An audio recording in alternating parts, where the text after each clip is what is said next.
First of all, thanks for doing this, Nicole. I'm super excited to have you on the show. I think we've known each other for quite a while now. Yeah, I it's actually don't remember when we first met, but appreciate you jumping on. So, love to just get kind of started by asking you to introduce yourself. yeah, no problem.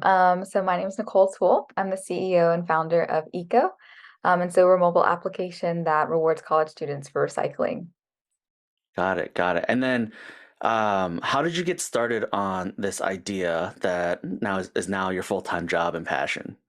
Yeah, that's a great question. So I just recently graduated from Georgia State University this past May. But I've been working on this idea and in the sustainability space since my freshman year. So in 2018, I was actually in a school project. And so the goal of that project was to create a technological solution to a societal problem. And so my group at the time, we just noticed how no one recycled on our campus. And a lot of the recycling bins look just like trash cans, basically. And so from there, we decided we're like, okay, well, I bet students would start recycling for Chick-fil-A. And so that's exactly what we started testing. So we had like a table set up and we just invited students to recycle with us. And then in exchange, we gave them coupons to restaurants on campus. And so we collected over 2,000 materials in 32 hours. And so that's when we were like, okay, there's something here. Students love free food, of course. And so from there, we prototyped a whole bunch of solutions. The first idea that we had was actually a recycling machine. And so it accepted plastic bottles and aluminum cans, and then it gave students points on our app they can use for discounts for various stuff on campus. We launched that in February of 2020. So if you remember what was going on in February 2020, that was when everything shut down because of the pandemic. So we didn't have a campus to launch on. We had built everything, but there was no students to even use it. And so then we were like, okay, great. That business is dead for the foreseeable future. What can we do to still do this work and still fix the problems within the recycling industry? And so that's when we did a lot of research. I was calling recycling coordinators, just trying to understand the problems around recycling. And so what I found is that it wasn't just that people needed to be incentivized to recycle, they also needed to be educated. And so from there, we took the technology that we built in the machines and put it into the mobile application. So now you can take a picture of anything and know if it's recyclable or not based on your location. So I would say that the work and the research that I did over those years is what really made me passionate about it. Seeing that there's not many solutions out there that are tackling this problem, just made me really want to commit to this work. So, yeah. Got it, got it. And so that was 2018. That time flies, obviously. And I think we met earlier this year, right? I can't remember if it was this E-Fest or the prior year, but what is the biggest surprise in your short amount of time of being a startup founder that you've kind of come to realize so far? The biggest surprise? Um, that's a really great question. At least from your industry, I guess, from that perspective. Yeah. I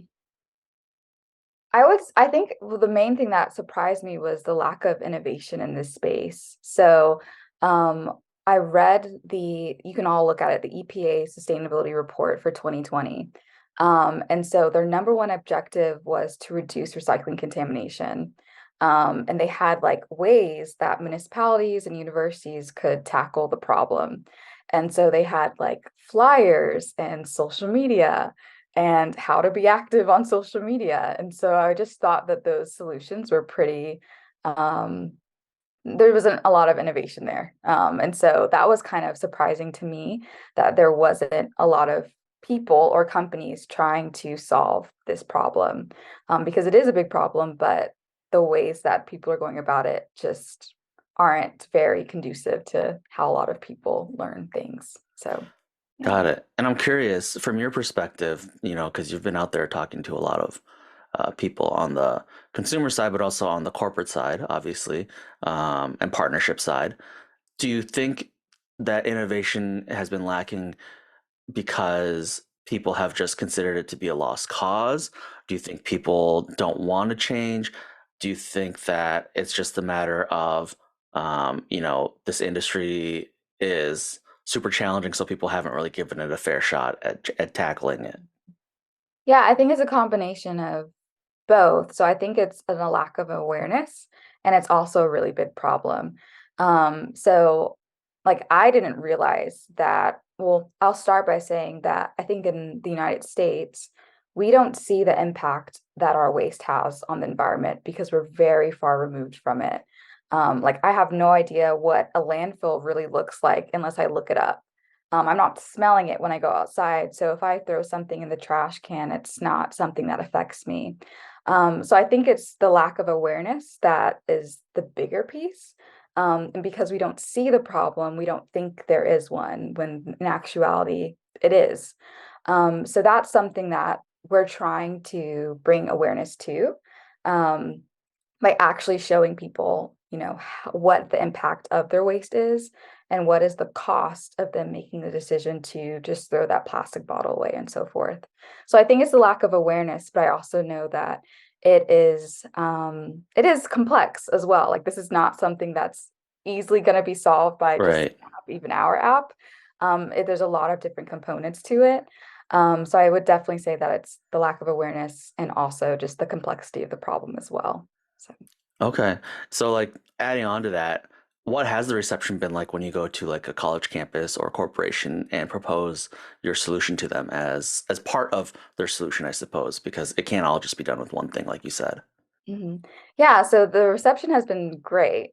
I remember being in like a mentorship call about like sales and then how you should be able to see like the light up in your customers' eyes when they see your product. And I'm proud to say that that has been the reception for the solution that we've built. And that's what gets me excited because I know we're on the right track. And so a lot of the majority of the clients that we've talked to and even prospective clients, they'll say that this is exactly what they've been looking for. Our solution is simple, it's easy, it's applicable to their campuses, and it's really easy to use. So I would say it's been really positive, which has been great to see thus far. So you mentioned campuses, and it sounds like that's your beachhead market. Let's talk about impact. This is a business podcast, so when you approach a campus and discuss this with them, what's kind of like your lead off pitch to them? What's the impact that you're trying to make alongside their partnership? Yeah, so it's three things. Main problem that we're seeing contamination. So for university campuses, oftentimes students don't put the right materials in the bins, and it actually costs the university money. So on average, these institutions pay roughly $75,000 a year in just contamination fees. So that's not even including all the other recycling costs that they accrue as well. Um, so our biggest value selling point that we give is that we'll be able to properly educate your students on how to recycle, so they're putting the right materials in their bins. And if they're putting the right materials at the bins at higher quantities, then it's also increasing the rebates that they receive from the materials as well. So reducing costs, but also increasing revenue for them, which is like great and really helpful. And that last part is just student engagement. So a lot of universities have trouble engaging students on one, what's recyclable on campus, but also just in sustainability initiatives. So we're also giving them the platform for their to share content, post events, all that stuff to also increase student engagement around sustainability initiatives. So. Got it. Got it. And let's talk a little bit about your initial traction. I know that you've been pretty busy this past year working with your earliest partnerships. How have those been going for you? Yeah, so they've been going well. So we launched at Georgia State University this August, and we'll be launching at Georgia Tech in January. And we just got the University of Kentucky, who will be launching next August. And Congratulations. thank you so much.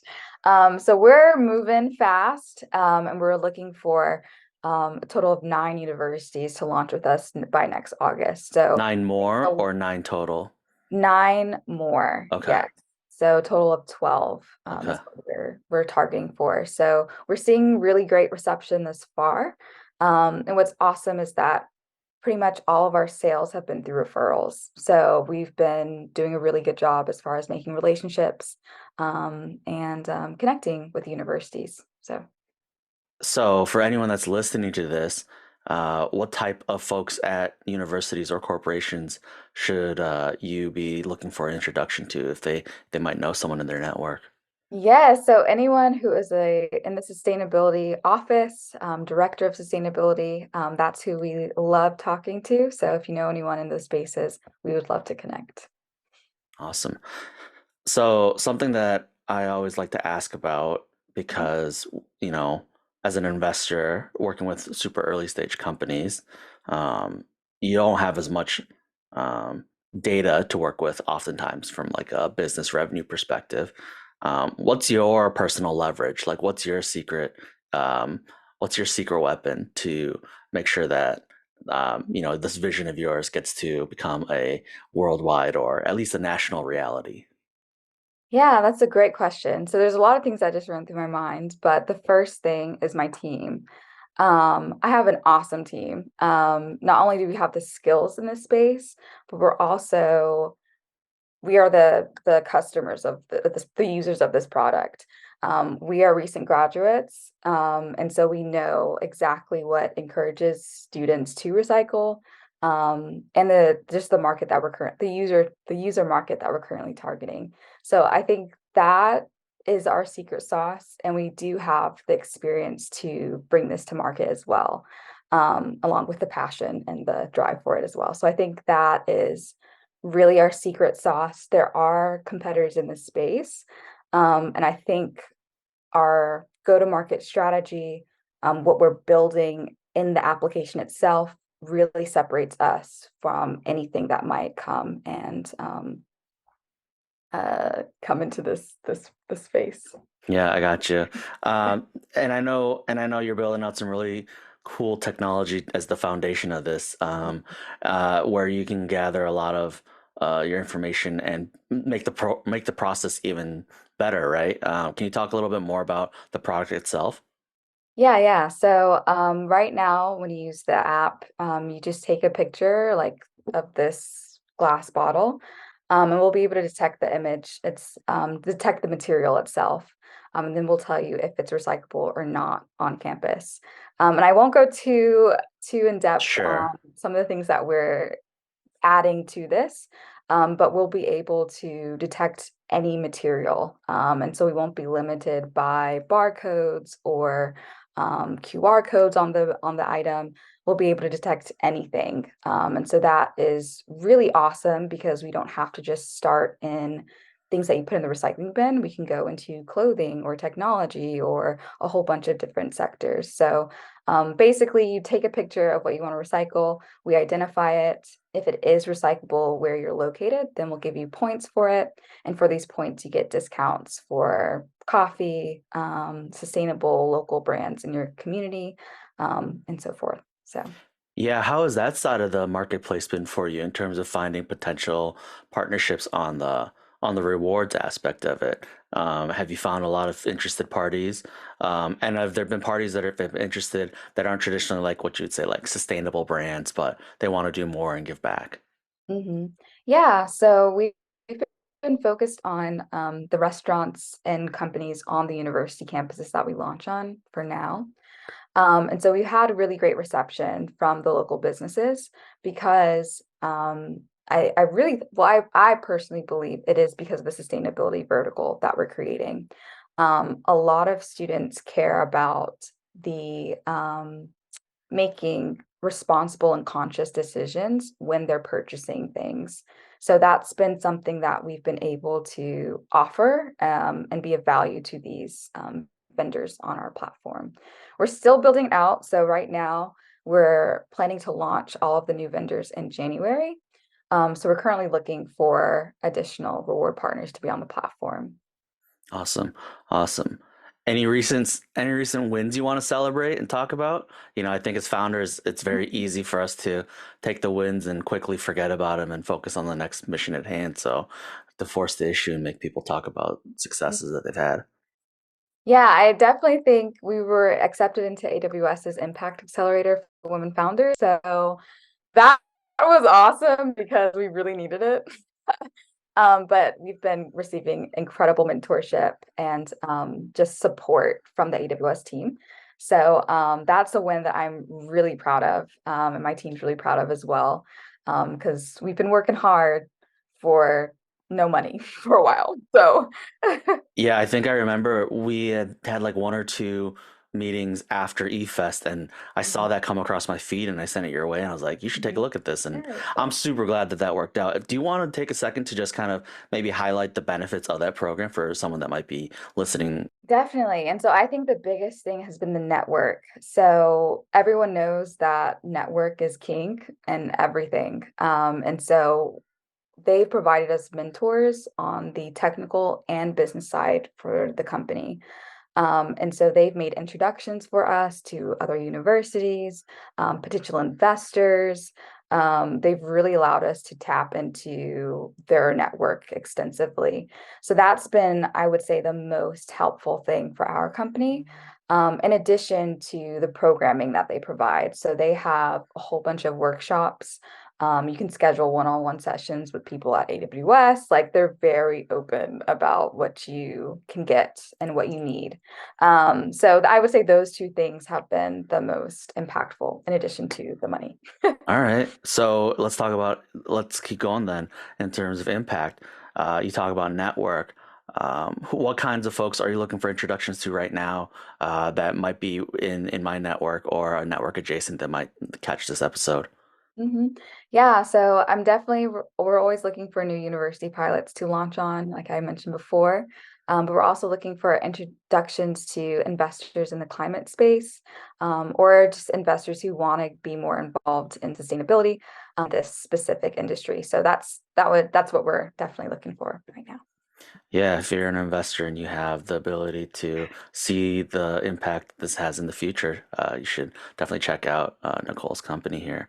Um, as we kind of get to the end of this podcast, I want to give you a chance to talk about anything that is top of mind, or maybe even shout out some folks that have been a vital part of this journey for you, because we know that entrepreneurship is a team sport, right? A lot of times, people think you can kind of go it alone, but quickly realize you can't. So, anyone in particular you want to shout out?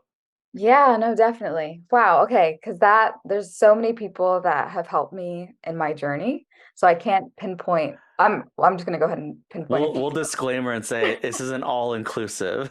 Yes. I'll add in more, but definitely Dr. Isabel Monlouis. She was my faculty advisor at Georgia State.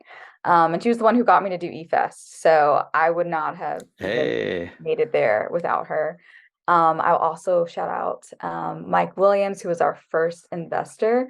Um, I had no idea what I was doing like a year and a half ago, but he stuck by us and worked with us to till today.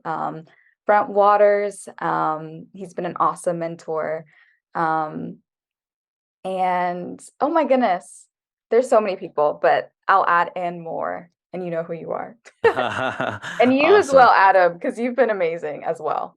Hey, I've uh, I've quickly come to really enjoy helping founders taking on problems that are really hard. Mhm. And I have a niece and a nephew, and hopefully have kids in my future. And there's a day where this really becomes uh, a problem that can't be fixed, right? And helping folks like you doing amazing work to try to alleviate or completely remove that issue is something that I'm just passionate about in general. I think I always say that my North Star is helping people that are helping others or helping planet Earth, and so those are some really, I think you're doing both with what you're working on. So it was a no brainer for me to um, uh, say yes to catching up with you once a month and seeing how it can be helpful. So I appreciate the shout out. Um, let's throw out some social media handles. How can people follow you? How can people find you if they want to reach out? And whatever you throw out there, I'll put into the episode as well. So Yes. So we're very active on Instagram. You can follow us at ECGO, ECGO, .app. Also on LinkedIn, and our website, www.eco.co. Yeah. Awesome. Awesome. Any last things you want to throw out there? Um, I'm going to say, I guess, just a message to all the entrepreneurs out there who are still working and grinding this thing out. Just hold on. You started this company for a reason, and regardless of what people say, you know why you started the work that you're doing. So continue doing it, and you will definitely see the fruits of labor from that. Yeah, I think that's great advice. You know, this is a marathon, it's not a sprint. You have to be ever the optimist, but also be willing to take advice, right? So it's really hard to, you know, you talk out of both ends of your mouth a lot. So I think that's really good advice for any first time founders, right? First time founders, young founders, founders taking on huge problems. Nicole, you checked the box on all three of those. So, you know, my advice to you is uh, don't don't don't sacrifice the sleep and the health Oh and the yeah, personal relationships because again, what you don't get done today will still be there tomorrow, yes. and you'll be able to.